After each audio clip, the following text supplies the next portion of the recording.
وأشهد أن لا إله إلا الله وحده لا شريك له وأشهد أن محمدا عبده ورسوله صلى الله عليه وآله وسلم. أعوذ بالله من الشيطان الرجيم. بسم الله الرحمن الرحيم. واستعينوا بالصبر والصلاة وإنها لكبيرة إلا على الخاشعين الذين يظنون أنهم ملاقو ربهم وأنهم إليه راجعون. أما بعد فإن خير الحديث كتاب الله وخير الهدي هدي محمد صلى الله عليه وآله وسلم وشر الأمور محدثاتها وكل محدثة بدعة وكل بدعة ضلالة وكل ضلالة في النار. سورہ بقرہ 45 اور 46 نمبر آیت میں نے پڑھی. اللہ پاک نے فرمایا کہ صبر اور نماز کے ذریعے مدد مانگا کرو، اور بے شک نماز کا ادا کرنا بڑا مشکل کام ہے، لیکن ان لوگوں کے لیے کچھ بھی مشکل نہیں جو عاجزی کرتے ہیں، یعنی وہ لوگ جو اس بات پر یقین رکھتے ہیں کہ وہ یقیناً اپنے رب سے ملاقات کرنے والے ہیں اور اسی کی طرف لوٹنے والے ہیں. تو اس سلسلہ میں ایک تو ہے یہ لفظ صبر. حضرت مولانا محمد اسحاق رحمۃ اللہ علیہ انہوں نے جو اس کی تشریح فرمائی وہ میں آپ کے پیش کرتا ہوں.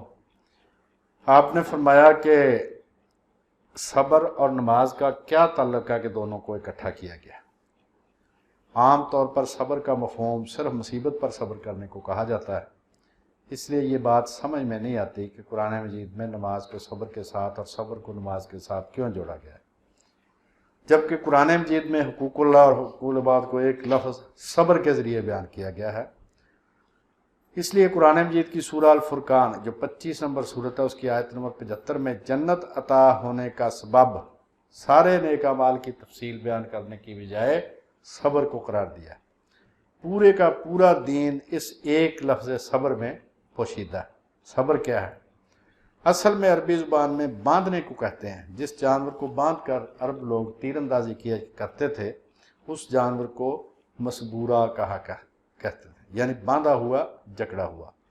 اب باندھنا جب انسان کے متعلق ہو تو کس کو کہیں گے؟ وہ یہ کہ اپنے آپ کو باندھ کر رکھنا اس بات پر جس کا مطالبہ شریعت اور عقل نے کیا ہے، اس بات پر اپنے آپ کو باندھ کے رکھ، یعنی سارے کا سارا دین ایک لفظ میں بیان کر دیا کہ اپنے آپ کو شریعت کے احکام پر باندھ کر رکھ. کوئی بھی حالت ہو اس میں دین سے ہٹنا نہیں. اس میں نماز کا وقت پر ادا کرنا، زکوٰۃ دینا، لوگوں کے حقوق ادا کرنا، سارا دین جو بھی آپ بیان کرتے جائیں اسی میں شامل ہوگا. اپنے آپ کو شریعت پر پابند رکھنا. حضور علیہ الصلوۃ والسلام کو ارشاد ہوا کہ دین پر جم جا، مگر دین پر جمع نہیں جائے گا جب تک اللہ ساتھ نہیں ہوگا. یہ سورہ نحل 16 نمبر سورت آیت نمبر 127. قرآن مجید فرماتا ہے کہ اللہ کا ساتھ نہیں نصیب ہوگا دنیا میں مگر نماز سے. اس لیے فرمایا کہ مدد مانگو اللہ کی صبر اور نماز کے ساتھ. اور دوسری جگہ سیدنا موسیٰ علیہ السلام نے اپنی قوم سے فرمایا کہ خدا سے مدد مانگو اور صبر کرو، یعنی ثابت قدم رہو. یہ سورہ اعراف ہے، 7 نمبر سورت کی 128 نمبر ہے. یعنی آیت تو وہی ہے جو یہ سورت بقرہ کی آیت ہے، لیکن اس میں اللہ کی جگہ لفظ یہاں پر صبر آ گیا، یہ بتانے کے لیے کہ نماز کو کوئی الگ نہ سمجھے. نماز، جب تم نماز میں کھڑے ہوتے ہو تو اس وقت اللہ سے باتیں کر رہے ہوتے، اور جس کا سہارا اللہ ہو اس کو صبر کی طاقت بھی مل جائے گی اور وہی کامیاب ہوگا. ان اللہ مع الصابرین، یعنی اللہ ان لوگوں کے ساتھ ہے جو صبر کرتے ہیں.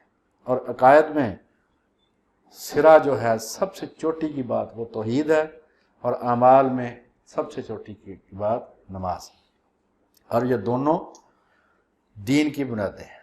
اب جب فرمایا گیا کہ مدد چاہو صبر اور نماز سے، تو ان دونوں کو یہ سمجھنا چاہیے کہ یہ انسان کے علاوہ کسی اور چیز سے مدد نہیں مانگے، یہ انسان ہی کے اوصاف ہیں.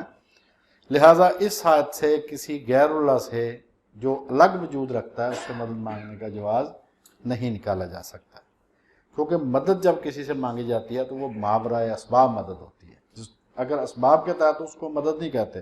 مطلب ڈاکٹر صاحب کے پاس گئے تو ان سے ہم نے دوائی مانگی, انہوں نے دوائی دے دی, تو اس کا مطلب یہ نہیں ہے کہ ہم نے ان سے مدد مانگی. ہم نے ان سے دوائی مانگی, اگر ان کے پاس تھی انہوں نے دے دی, اگر نہیں تھی تو وہ بھی بے بس ہیں ہماری طرح. لہٰذا یہ جو صبر اور نماز ہے یہ دراصل اللہ ہی سے مدد مانگنا ہے, کیونکہ اسی نے یہ دونوں حکم دیے, اور نماز تو ہے ہی اللہ سے باتیں کرنا.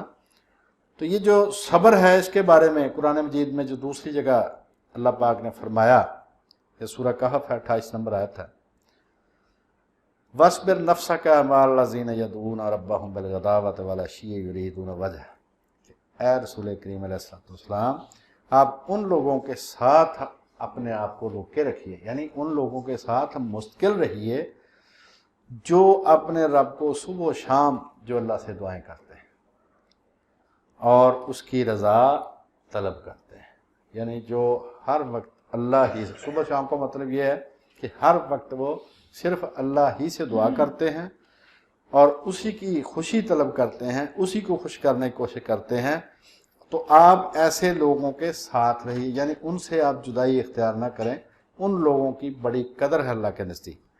سورہ انفال میں فرمایا کہ وَاصْبِرُوا إِنَّ اللَّهَ مَعَ الصَّابِرِينَ, صبر کرو بے شک اللہ صبر کرنے والوں کے ساتھ.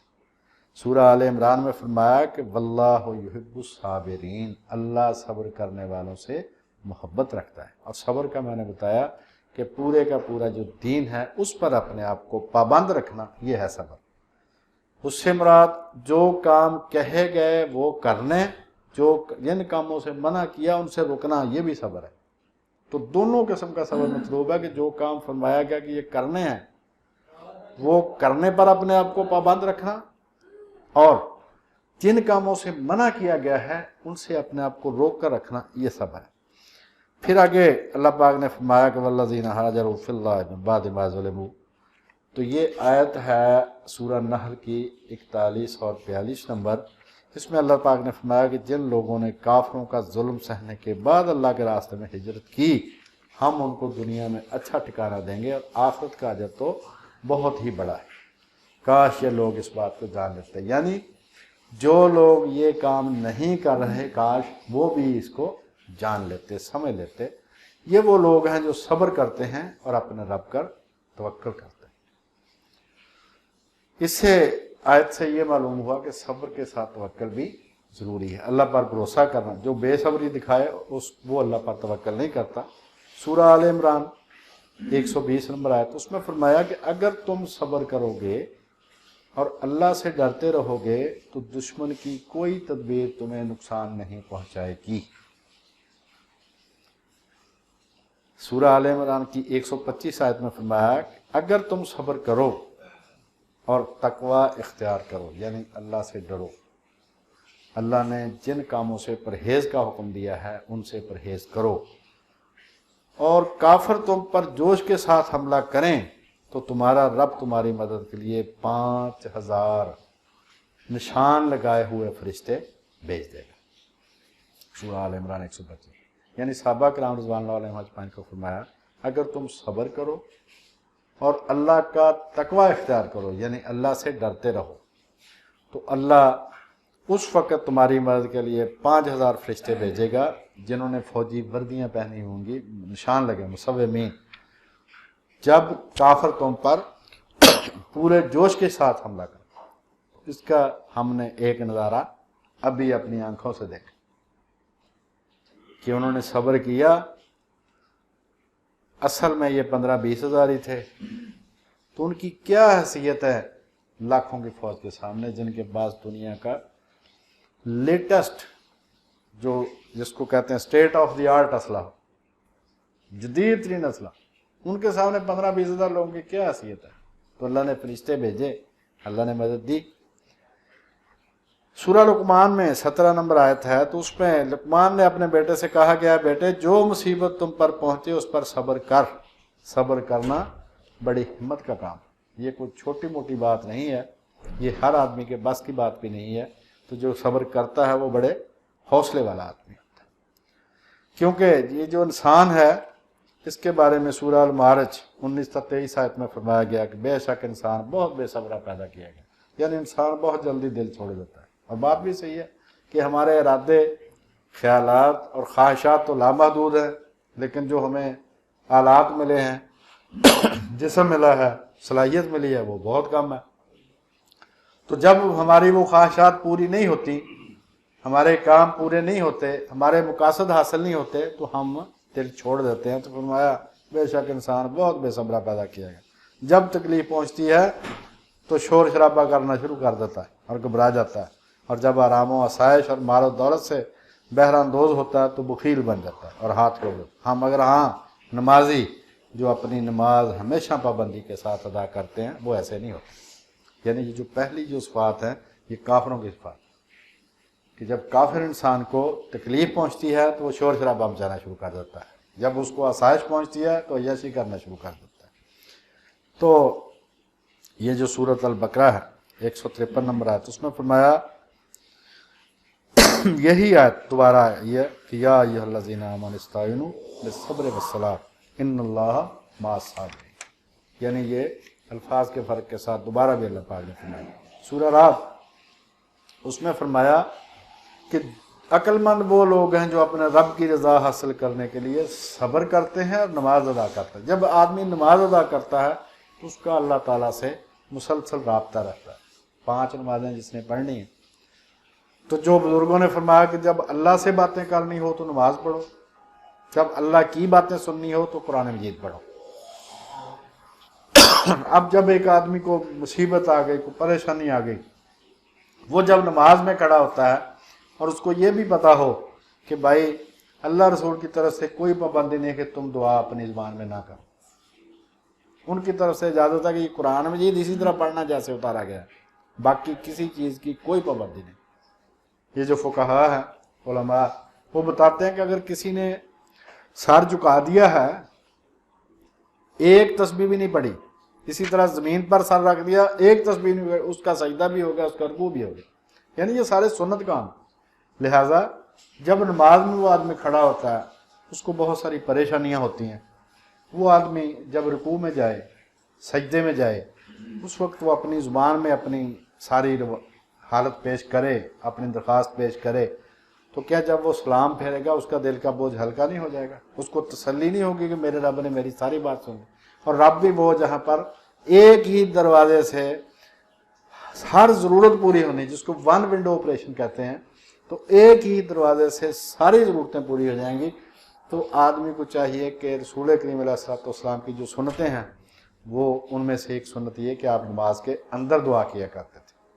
7 مقامات حضرت امام ابن قیم رحمۃ اللہ علیہ نے لکھے ہیں کہ اللہ اکبر کہنے سے لے کر سلام پھیرنے تک 7 مقامات پر رسول کریم علیہ السلام سے دعا کرنا ثابت ہے۔ دعا کے لیے کوئی پابندی نہیں، اپنی بولی میں نہ کریں۔ مثلا حضرت امام ابو حنیفہ رحمۃ اللہ علیہ، انہوں نے فتویٰ دیا تھا کہ جو لوگ عربی نہیں جانتے وہ اپنی بولی میں نماز پڑھ لیں، یعنی فارسی کا فتویٰ تھا ان کا۔ شاگردوں نے کہا کہ حضرت یہ قرآن پڑھنا، انہوں نے کہا بھائی قرآن پڑھنے کا جب اس کو پتہ ہی نہیں وہ کیا پڑھ رہا تو اس کو کیا پتہ چلے گا میں نماز میں کیا کر رہا ہوں؟ اس لیے وہ اپنی بولی میں نماز، بڑی مشکل کے بعد انہوں نے اپنا فتویٰ واپس لیا تھا۔ اس سے مطلب یہ چلتا ہے کہ جب اتنی بڑی گنجائش امام کے ذہن میں تھی، اور وہ بہت ذہین آدمی تھے، حضرت امام ابو حنیفہ انتہا درجے کے ذہین آدمی تھے، انہوں نے ایسے نہیں کہہ دیا۔ ان کی نظر تھی کہ بھائی جب آدمی اللہ سے باتیں کرے تو اس کو پتہ ہونا چاہیے کہ میں اللہ سے کیا عرض کر رہا ہوں۔ تو حضرت امام ابن قیم نے زاد المعاد میں 7 مقامات کی نشاندہی فرمائی ہے حدیثوں کے ساتھ کہ حضور علیہ السلام اللہ اکبر کہنے سے لے کر سلام پھیرنے تک ان 7 مقامات پر دعا کرتے تھے۔ اب میں اس کی ایک مثال آپ کو دیتا ہوں۔ ایک آدمی کو ضرورت ہے، کوئی پریشانی ہے، کوئی بہت زیادہ چاہت ہے اس کی کہ یہ میری پوری ہو جائے، وہ نماز پڑھ رہا ہے۔ میں مثال دیتا ہوں کہ ٹیسٹ کرنے کے لیے آپ گھر میں اکیلے، اس وقت جب آپ کو اندازہ ہوگا مجھے کوئی ڈسٹرب نہیں کرے گا، 2 رکعتیں آپ نفل شروع کریں۔ اب دعا کا ادب یہ ہے کہ پہلے اللہ کی حمد، پھر رسول اللہ پر درود، اور پھر اپنی عرض کریں۔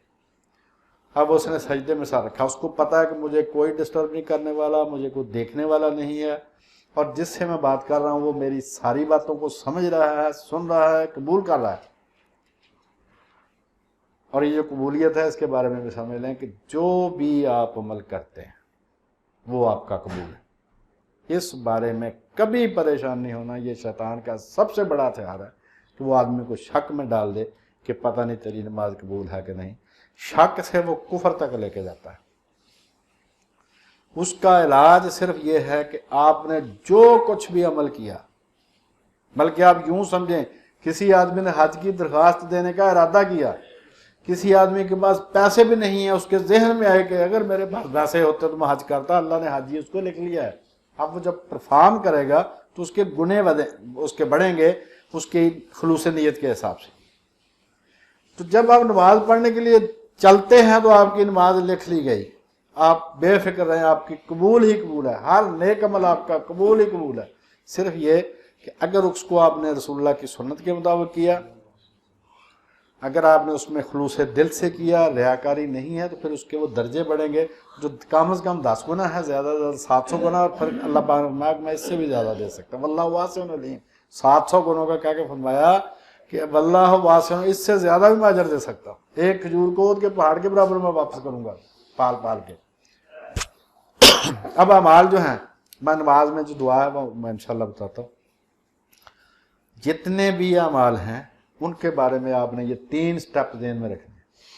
سب سے پہلا سٹیپ کہ کام کرنے سے پہلے رسول اللہ سے پوچھنا ہے کہ یا رسول اللہ یہ میں عمل کر لوں، وہ اجازت دیں، یعنی شرع میں اس کی اجازت ہو تو کر لیں، اگر شرع میں اجازت نہیں ہے تو نہ کریں۔ اس کو آپ یوں سمجھیں کہ میں نے رسول کریم علیہ الصلوۃ والسلام سے ریکویسٹ کی کہ یا رسول اللہ یہ میں کام کرنا چاہتا ہوں، میں کر لوں، اگر تو شرع میں انہوں نے اجازت دی ہے تو آپ کر لیں۔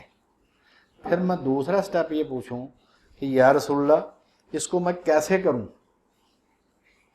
تو وہ سنت ہے رسول کریم علیہ الصلوۃ والسلام کی کتابوں میں کہ بھئی اس طرح سے کرنا ہے۔ تو پھر تیسری بار میں ان سے پوچھوں گا کہ یا رسول اللہ جب میں یہ کر رہا ہوں تو میں کس کو خوش کرنے کی نیت رکھوں؟ وہ فرمائیں گے کہ اس میں تم اللہ کو خوش کرنے کی نیت کے ساتھ ہی عمل کرنا۔ یہ 3 سٹیپ آپ ذہن میں رکھنا۔ سب سے پہلے کوئی کام کرنے سے پہلے رسول اللہ سے اجازت لینی ہے، یعنی شرع میں اس کی اجازت ہے، اجازت ہے تو کر لو بے فکر ہو۔ دوسرا سٹیپ یہ کہ رسول اللہ سے اس کا طریقہ پوچھنا ہے۔ تیسرا سٹیپ یہ کہ اس سے پوچھنا کہ یہ میں کس کے لیے کروں، وہ کہیں گے کہ اللہ کی رضا کے لیے۔ تو جب اللہ کی رضا کے لیے عمل ہوگا اور رسول اللہ کے طریقے کے مطابق ہوگا تو اس کا اجر ملے گا انشاءاللہ۔ آپ یہ سمجھیں کہ آپ کی ہر نیکی قبول ہے، چاہے چھوٹی چاہے بڑی۔ چھوٹی کوئی نیکی نہیں ہوتی، ہو سکتا ہے وہ کھجور جو کسی نے دی ہے کسی کو، اسی وجہ سے اللہ اس کو بخش دے، وہ اس کے پاس کوئی دکاندار تو ہے نہیں، اللہ اس کو صرف دلوں کا تقویٰ۔ قربانی کے بارے میں یہی فرمایا کہ نہ میرے پاس تمہارے قربانیوں کا خون پہنچتا ہے نہ گوشت پہنچتا ہے، تمہارے جو خلوص ہے وہ میرے پاس پہنچتا ہے کہ تم نے کتنے خلوص سے یہ کام کیا۔ اگر 1 کروڑ کا بیل لے کے تم نے قربان کیا، دل میں یہ تھا کہ پوری دنیا میں بلے بلے ہو جائے، تو اس کا الٹا عذاب ہوگا، اس کا ثواب نہیں ہوگا۔ اگر کسی کے پاس کچھ بھی نہیں تھا اور اس نے پورے خلوص دل سے 1 پیسہ ہی دے دیا، تو اس کا حضرت سیدنا عیسیٰ علیہ الصلوۃ والسلام بیت المقدس میں تشریف فرما تھے، ایک امیر آدمی آیا، اس نے بہت سارے پیسے خزانے میں ڈالے جو بیت المقدس کا خزانہ تھا۔ اس کے بعد ایک بڑھی آئی، اس نے اپنے پلو سے 4 پیسے نکالے یا 2 پیسے نکالے، اس نے وہ اس میں ڈالے، تو آپ نے فرمایا کہ یہ بڑھیا اس آدمی سے بڑھ گئی، کیونکہ اللہ کے بتانے سے آپ کو پتہ چل گیا تھا کہ اس کا خلوص نیت اس سے زیادہ ہے۔ تو جب بھی کوئی کام کرنا ہے آپ سمجھیں کنفرم آپ کا قبول ہے۔ اگر یہ بات آپ ذہن میں رکھ لیں تو شیطان کے بہت سارے وسوسوں سے، حملوں سے آپ بچ جائیں گے۔ اگر آدمی نے حج کیا ہے 7 8 لاکھ 10 لاکھ لگا کے، اس کے بعد وہ عرفات سے نکلا، اس کو پھر شک پڑ گیا پتہ نہیں قبول ہے کہ نہیں، تو وہ کرے گا دوبارہ؟ وہ کہے گا یار جس بات کا شک ہی، وہ شک نہیں، آپ کو بالکل یقینی بات ہے مسلمان جو عمل بھی نیکی کا کرتا ہے اس کا قبول ہی قبول ہے۔ صرف یہ کہ اس کے ساتھ ساتھ اس کو 2 حضرت امام جعفر صادق رضی اللہ تعالیٰ عنہ، انہوں نے فرمایا کہ یہ دو چیزیں ذہن میں رکھنی. ایک تو اللہ کے بارے میں سوء ظن نہیں کرنا کہ پتہ نہیں میری یہ بات قبول ہے کہ نہیں. یہ تمہارے گناہوں میں سب سے بڑا گناہ ہوگا. اگر تم اللہ کے بارے میں یہ سوچے پتہ نہیں اس نے قبول کیا کہ نہیں، تو بھئی کیوں نہیں قبول کرے گا؟ وہ تمہارے ساتھ کوئی دشمنی ہے اس کی. دوسری بات آپ نے فرمایا کہ اسی کے ساتھ ساتھ اپنے اعمال کے بارے میں یہ بات ذہن میں رکھنی ہے کہ میرے عمل تھوڑے ہیں، مجھے اور عمل کرنا چاہیے. اللہ کے ساتھ حسن ظن رکھنا ہے اور تقصیر سے باہر نہیں نکلنا. تقصیر یہ کثر سے نکلا کہ بھئی اپنے اعمال کو تھوڑا سمجھنا ہے کہ جو عمل میں نے کیا وہ قبول ہی قبول ہے، اس میں کوئی شک نہیں، لیکن یہ کہ تھوڑے ہیں، مجھے اور نیک عمل کرنے چاہیے. اب ایک آدمی اس نیت کے ساتھ کہ اس نے رسول اللہ سے پوچھا یا رسول اللہ 2 رکعتیں پڑھ لوں، آپ نے فرمایا پڑھ لو. یا رسول اللہ کیسے پڑھوں؟ آپ نے فرمایا اس طرح پڑھ لو. کس کے لیے پڑھوں؟ اللہ کے لیے پڑھو. اب آ گیا کہ جی طریقہ، میرا طریقہ. ان کا طریقہ کیا تھا کہ نماز کا اللہ اکبر کہنے سے لے کر سلام پھیرنے تک 7 مقامات پر کسی بھی مقام پر آپ دعا کرتے تھے. آپ کی زبان عربی تھی، آپ نے عربی میں کی، ہماری زبان جو بھی ہے ہم اس میں کریں. اب آدمی نے اپنے وہ نیت نماز کی شروع کر لی، نماز شروع کر لی، سجدے میں سر رکھ دیا، کام اس کو اور ہے کوئی نہیں. فراغت کے ٹائم پہ اس نے 2 رکعتیں نفل اس نے شروع کیے ہیں. اس نے پہلے تو پڑھنی ہے 1 بار تسبیح پڑھ لے، 3 بار پڑھ لے، 5 بار پڑھ لے، 10 بار پڑھ لے، جتنے مرضی پڑھ لے. جو رسول اللہ کا اندازہ صحابہ کرام نے لگا وہ 10 بار تسبیح کے برابر آپ کا سجدہ ہوتا تھا عموماً. ویسے تو آپ کے سجدے جب آپ اللہ کے نماز پڑھتے بڑے لمبے ہوتے تھے، لیکن جب جماعت کو آتے تو 10 تسبیحات کے برابر آپ کا سجدے کی مقدار ہوتی تھی، جو صحابہ کرام نے اندازہ لگا. ایک جتنی بھی آپ نے تسبیحات پڑھنی ہے وہ پڑھ لیں. اس کے بعد آپ نے پڑھنا چھوٹا سا درود، اللہم صلی علی محمد وعلی آل محمد، کیونکہ دعا کا ادب یہ ہے کہ پہلے اللہ کی حمد پھر رسول اللہ پر درود. اس کے بعد آپ ایک دفعہ جو رسول اللہ نے گارنٹی دی ہے قبولیت کی دعا کی، وہ ہے حضرت سیدنا یونس علیہ السلام کی دعا، جس کو آیت کریمہ کہتے ہیں. اس کے بعد ایک دفعہ آپ کہتے ہیں لا الہ الا انت سبحانک انی کنت من الظالمین. اب آپ نے پنجابی زبان میں شروع ہو جانا ہے. آپ لسٹ یہاں سے لے کر 10 میل لمبی بھی پیش کریں گے، اس کے لیے کوئی معنی نہیں رکھتی. اس نے سمپل، یہ کتنی بڑی درخواست ہوتی ہے، کتنی بڑی رپورٹ ہوتی ہے جو بڑے افسروں کے سامنے پیش ہوتی ہے، اس پر کیا لکھتے ہیں؟ اوکے. اتنے برابر کا نہیں ان کو محنت کرنی پڑتی کہ وہ اس میں کوئی، اب اتنا بڑا وہ پلندہ ان کے سامنے جاتا ہے، یہ پروجیکٹ ہے، اس کی یہ ڈیٹیلز ہیں، وہ اس کی بریفنگ لیتے ہیں اور اس کے بعد کہتے ہیں اوکے. اللہ اللہ، خاص اللہ افسر کا کام صرف یہی ہے. اور جب اللہ نے اوکے کہہ دیا تو پھر باقی کوئی کام رہ نہیں جائے گا. اب دعا کی قبولیت 3 شکلوں میں ہوتی ہے. ایک یہ کہ وہی چیز مل جائے، دوسری یہ کہ اس کے بدلے میں کوئی چیز مل جائے بہتر، تیسری یہ کہ اس کو قیامت کے لیے پینڈنگ کر لیا جائے. جو قیامت کے لیے پینڈنگ ہو گئی اس دن جو اجر ملے گا، جن کی اس دنیا میں دعائیں قبول ہوئی ہوں گی، وہ اس وقت حسرت کریں گے کہ کاش ہماری ایک بھی دعا قبول نہ ہو. جو اجر اس دن ملے گا. تو اب آپ اس طرح 2 رکعتیں پڑھیں، ہو سکتا ہے آپ کو 20 منٹ لگ جائیں، آپ کو ٹائم گزرنے کا پتہ نہیں چلے گا. ایسی 2 رکعتیں پڑھتے ہوئے ہو سکتا ہے آپ کو 25 منٹ لگ جائیں، ہو سکتا ہے آپ 10 منٹ میں فارغ ہو جائیں. تو سلام آپ نے اس وقت پھیرنا ہے جب آپ کی تسلی ہو گئی کہ دعا باقی نہیں رہ گئی. آپ نے اللہ اکبر کہا، یہ ابتدا میں ہی رسول اللہ نے دعا مانگی، اللہ اکبر کہنے کے فوراً بعد پھر رکوع میں جا کر آپ نے دعا مانگی، پھر رکوع سے اٹھ کر آپ نے دعا مانگی، پھر آپ نے سجدے پہلے میں دعا مانگی، پھر سجدوں کے درمیان دعا مانگی، پھر دوسرے سجدے میں دعا مانگی، پھر اتحیات میں دعا مانگی. اور مسلم کتاب الصلاۃ باب ہے اس کا کہ جب آدمی سجدے میں جائے تو کیا کہے. اس باب کا عنوان ہے جب آدمی سجدے میں جائے تو کیا کہے. اس میں رسول کریم علیہ السلام کا ارشاد ہے کہ جب تم سجدے میں جاؤ تو دعا پر پورا زور لگا دو، کیونکہ اس وقت آدمی اللہ کے سب سے زیادہ قریب ہوتا ہے.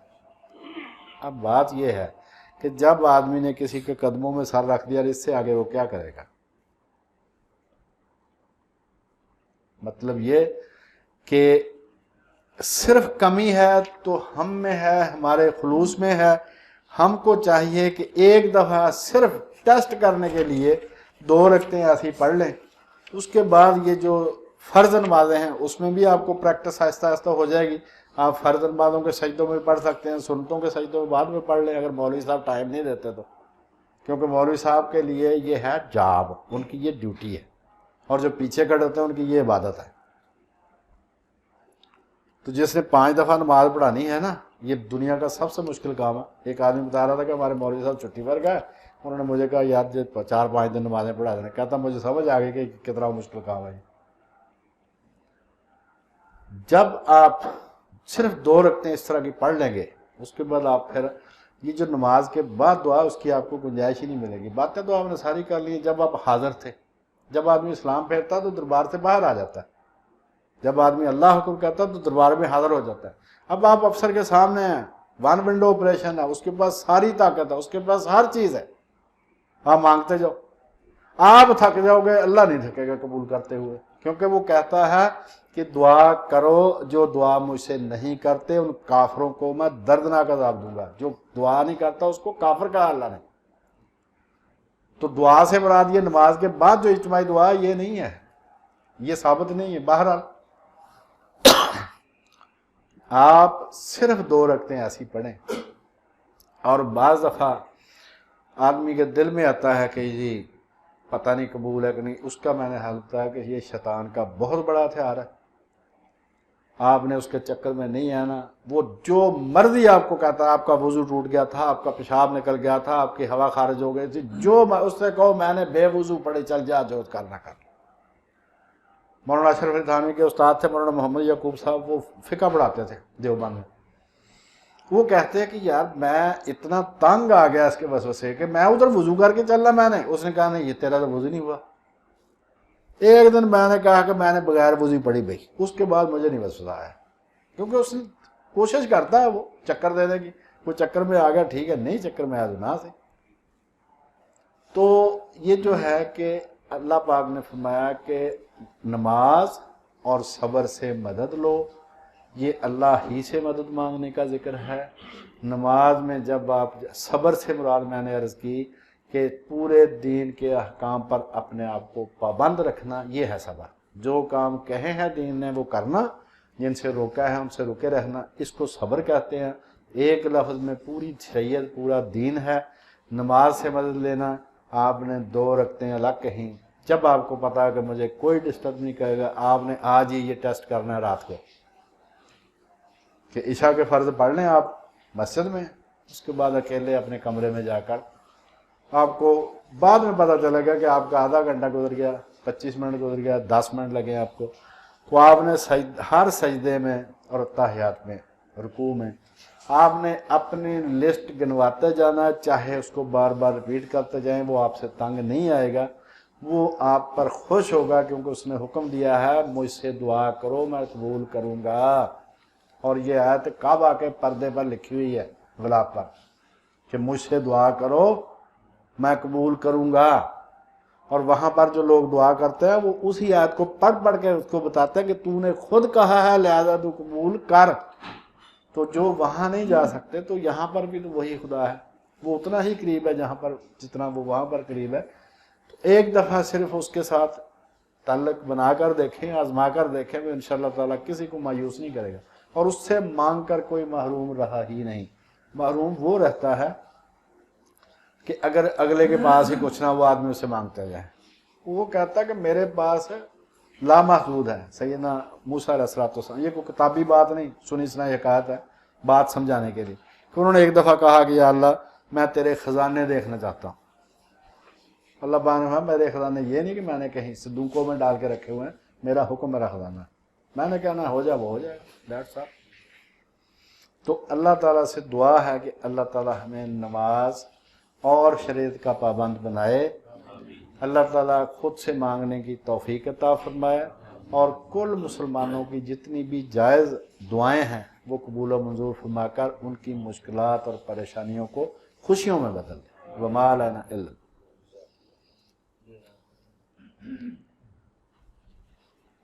الحمدللہ رب العالمین الرحمن الرحیم اللہم صلی علی سیدنا محمد وعلی آل سیدنا محمد صلاۃ تنجینا بہا من جمیع الاحوال والآفات وتقضي لنا بها جميع الحاجات وتطهرنا بها من جميع السيئات وترفعنا بها عندك أعلى الدرجات وتبلغنا بها أقصى الغايات من جميع الخيرات في الحياة وبعد الممات صلی اللہ تعالی علی رسول خیر خلقہ سیدنا و مولانا محمد وعلی آلہ و صحابہ اجمعین برحمتہ.